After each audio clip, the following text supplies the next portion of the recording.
Just got done talking to my guys today about this game of inches.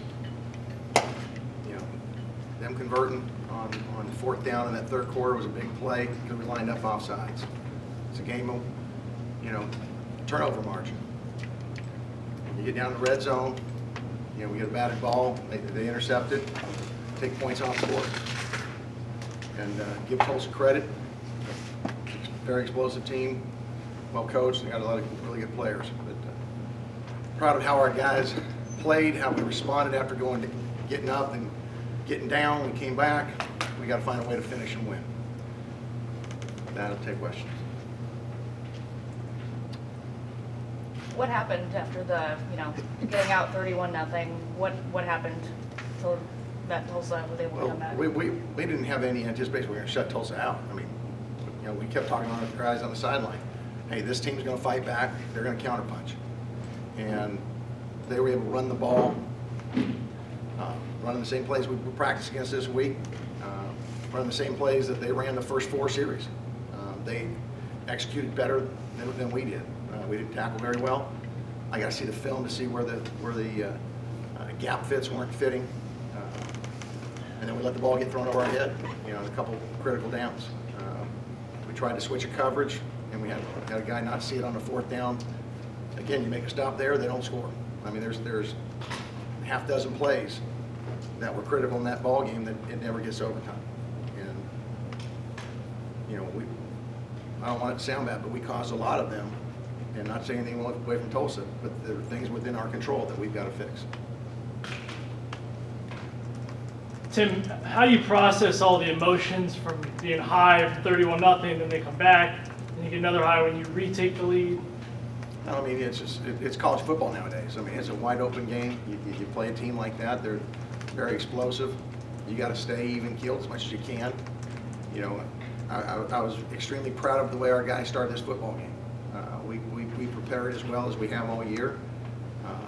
And our guys executed really, really well in all 3 phases. I thought special teams did a tremendous job. Defensively really started out well, with some 3 and outs, get a takeaway.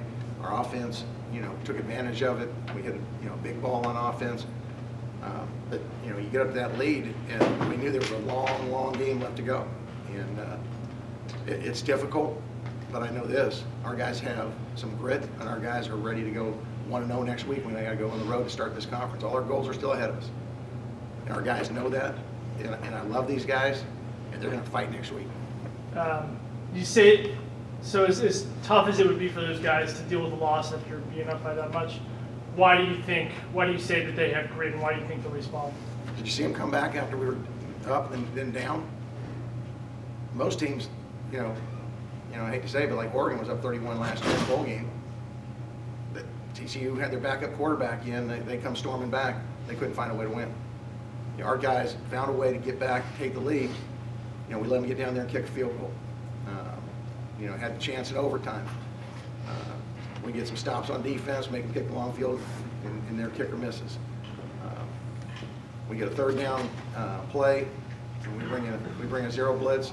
We miss a tackle in the hole, and the quarterback scores. I mean, it's a game of inches in one-on-one situations, and they made too many of them. Our guys understand that, but our guys also know from how we played what we're capable of. Last week, I couldn't say that. Our guys this week know when we play, we can get after a really good football team. But we also know that when those little details aren't fine, we can also lose one. Tim, what were the emotions like in overtime, that you guys have the turnover, but then they miss the field goal, kind of give you new life and stuff, and then they score, obviously, in the second half? I mean, it's just like any emotions. I mean, you're obviously excited when, you stop them, you make them kick the long field goal, and it goes to the second overtime. When they score, you're disappointed. I mean, it's not something you wouldn't expect, but you got to take it in stride. You just say, hey, it's a temporary setback, and we got to go find a way to match it on offense. We weren't able to do that. We didn't protect the quarterback very well, and we got to get that fixed.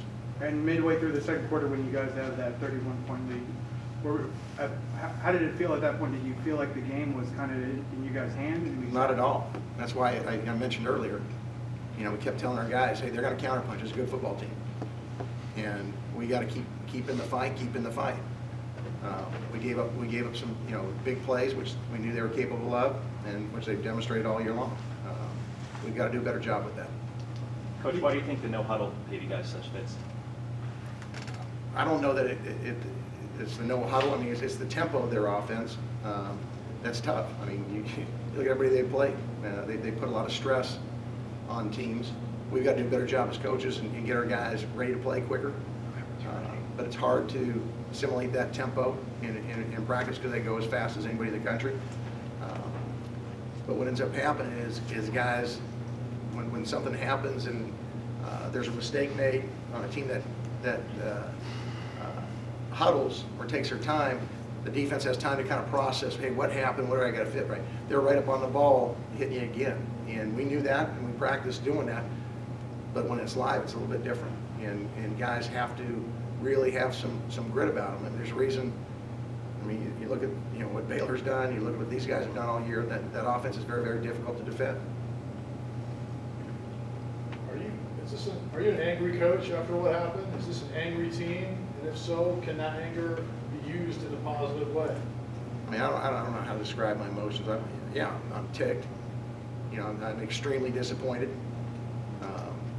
I know our team is. 'Cause our team knew we let one go through our hands, that we had a chance to win against a good football team. And when you lose those opportunities, you don't get them back. And so, yeah, you're ticked. I'm proud of the way our guys responded after last week. They did what we expected them to do. We expected to come back with a chip on our shoulders, and our guys did.